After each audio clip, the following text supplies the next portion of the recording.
What's up, Serge? It's Fish again, and this week we're going through chapter 15 in the story, and it's a cool chapter, but it's a chapter that covers a whole lot of information in a short amount of time. What I'm going to do is I'm going to kind of give it a big overview and go into my observations, my interpretation and application based on an overview of the whole chapter. Okay, so what I will refer to is the page numbers in this actual book, and you'll have to do your own homework to look at the chapter and verse where that's found in the Bible. Okay?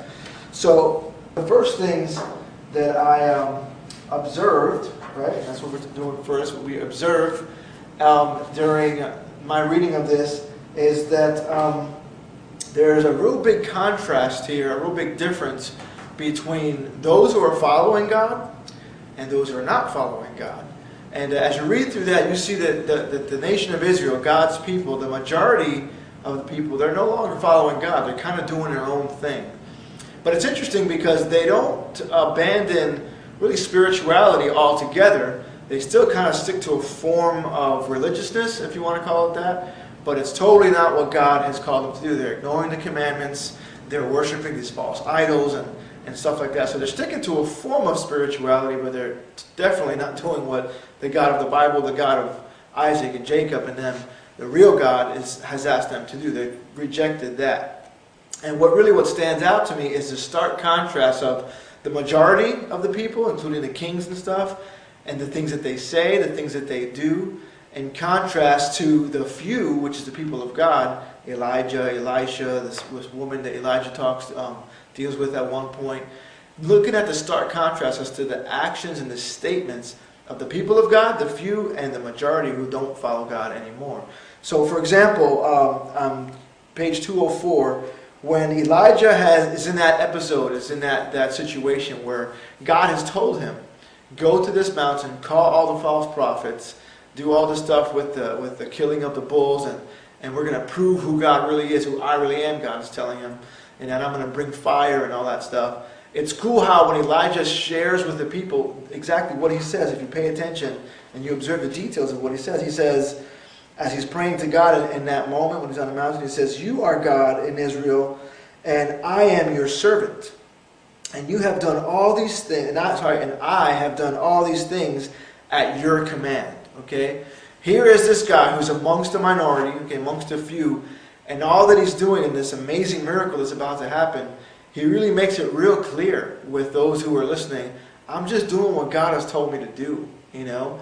And that's an important thing to notice, and it's something that we'll kind of dig into a little bit more as we talk about the application of these things. But I observed that. I noticed that that's a cool thing, that Elijah's being real straightforward. I'm just doing what God told me to do, is what he basically says there. And then another thing he says just after that event, now God has already called down the fire from heaven. He's proven he's the only true God, and some of the people are amazed at what God has done on the altar there with Elijah.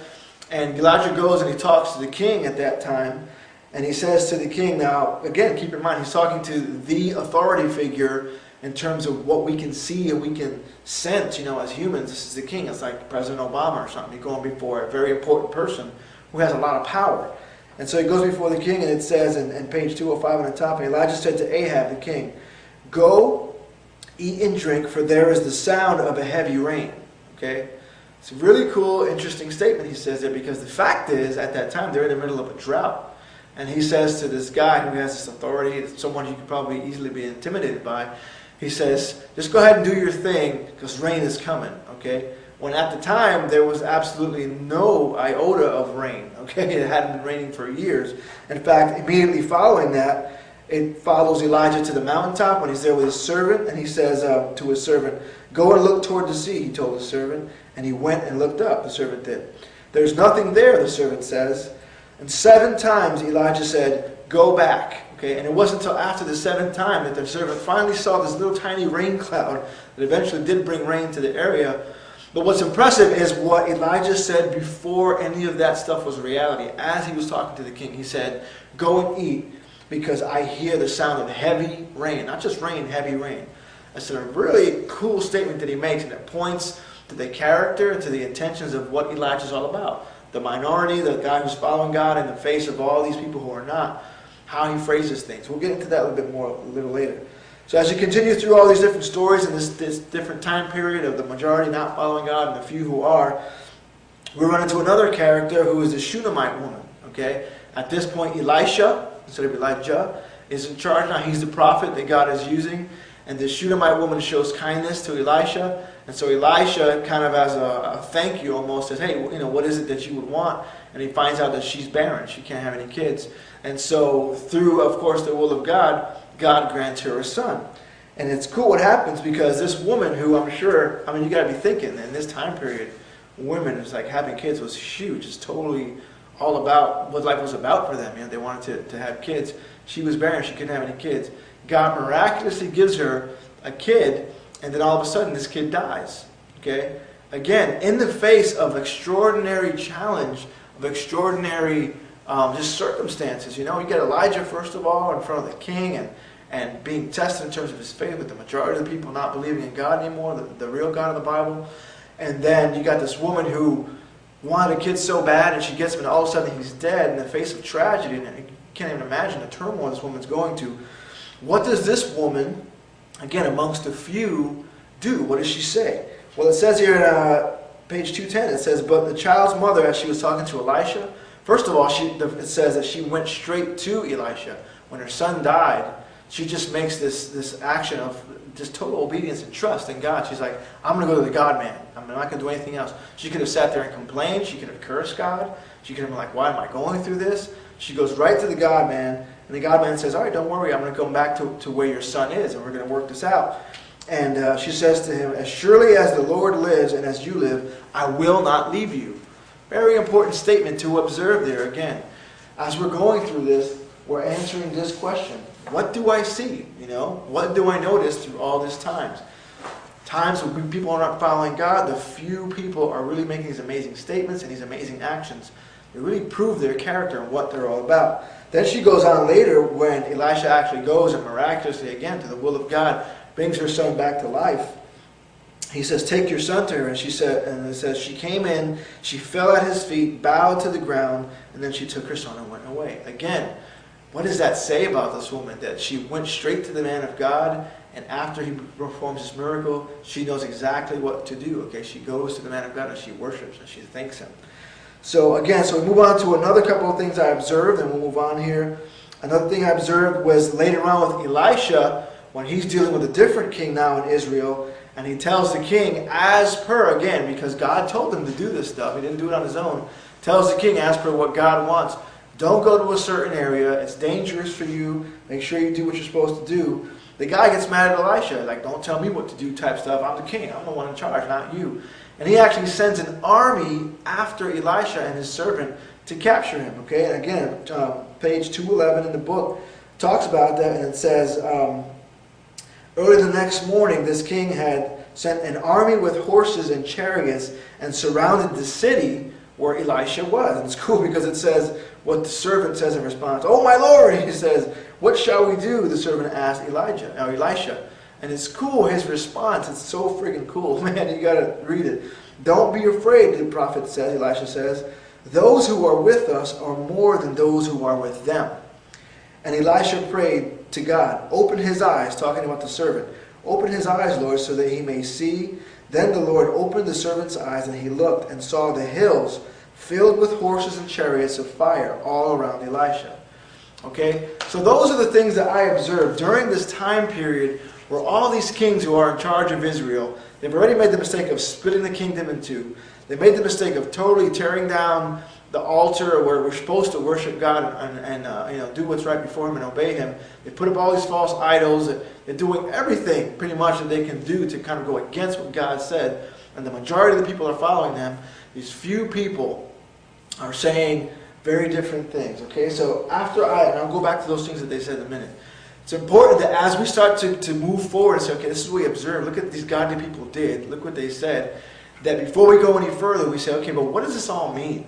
Okay, so in other words, what's the interpretation of all of this time period of these passages in Scripture? It's real simple. Okay, so what does it mean in this thing? Here's what you want to take away when you read this, if nothing else. It means that God demands obedience, guys, from His people, and even more than that, it means that God sticks to his word. God is a God of his word. Regardless of what he says, whether he says, I'm going to make a deal with you, Israel, you obey and I will bless, you don't obey, I will curse, because he's about to really do that with them, or whether he says whatever he says to us, okay? Now in the New Testament and New Covenant, how we're serving God and our relationship with God, God is a God of his word. He will not turn back on his word. So although in this sense, in the passages we're reading, it's kind of in a negative sense for the majority of the time, God is totally judging his people. It's important to notice in those little details how God is still committing to his word and doing what he says. With Elijah, okay, he totally brings him up to heaven without dying and blesses him through all the different things. With the Shunammite woman, he says, I'm going to give you a son. He gave her a son. He brought him back to life even after her thinking he was dead, okay. With Elisha had asked for a double portion of Elijah's spirit, of the guy who was before him, and God totally granted him that. God sticks to his word. God does what he says he's going to do. He is not a God who just says things flippantly, okay? Important that you understand that that's really the meaning of all these passages, that God is a God who can be trusted. He's a God of his word, okay?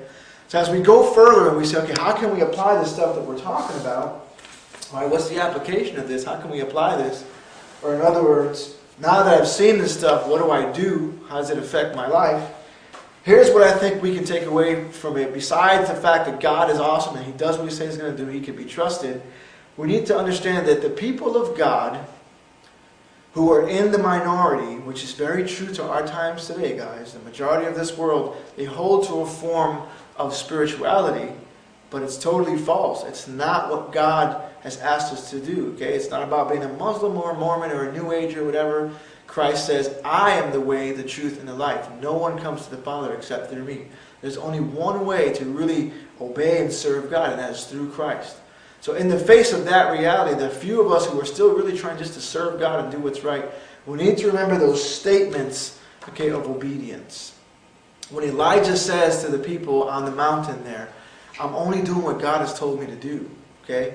You got to remember to say those things and to remind yourself of that when you're going through your life. When God is calling you to not cheat on that test. When God's calling you to tell your girlfriend, listen, I'm attracted to you and everything, but we can't do this. We can't mess up physically, all right? When God is telling you to tell your friends, dude, I want to hang out and all, but I ain't going to that place. I ain't about to do that stuff. We have to make these statements of obedience, and we have to let people know it's not because of who we are. We're nothing special. We're just like them. But because God has placed a calling on our life, because God has said, I want this for you, we're going to make the statements of obedience and let people know, I'm doing what I'm doing, not because I feel like it, because I'm better than you, because it's just very simple. God has told me to do this. And although it might cost me a lot, although it scares me, although I'm embarrassed, although whatever, I'm going to obey God. All right? And then secondly, we look at the statements of faith or trust that these people make. All right? It's so cool what Elisha says in there on page 211 when he talks to his servant. And he says, our numbers outnumber them.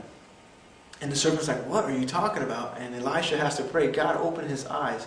He sees the multitude of angels and chariots and horses that are there from God, protecting God's few, God's chosen, God's followers. Okay? Remember that as you're going through your walk with Christ, guys. You have to have statements of obedience when you do what you do. Remember why you're doing what you're doing. It's because God has told you to do it and no other reason. Not because you're trying to be anything that you're not. And then secondly, remember the statements of faith. You got to know that through all that you're going through, God has got your back. And you've got to believe it. You've got to trust in him completely. Not so much that we're trusting in angels or protecting us or anything like that. God can do whatever he wants to do. He can send an angel, he cannot. But we have a statement in our heart as we speak to God, and we say to God, I trust you, God, and I see the things that nobody else sees. I know you want me to do this. I know you want me to grow in you. I know you want me to live a life according to you. So I need you to just kind of get me through this, all right? So I know that's kind of a lot, but like I said, this chapter covers a whole lot of things that stand out. What do people of faith, the minority, okay, the few people, do? What do they say in the face of a society, in the face of authority that rejects God, pursues a fake form of spirituality and godliness? What do they do in those times? It's real simple. They make statements of faith. They make statements of obedience. They go, all right, God, even if it's just you and me, I'm going to do what you want me to do. And it's so awesome. It's so cool to see what God does through a single life who chooses to really obey and trust him. All right, guys, so that's what I got on chapter 15 for you guys. Hopefully that's helpful to you. go through. This one requires a lot more study than the other ones. And see what God pulls out in your heart and in your quiet time with Him. God bless you guys. We'll see you later.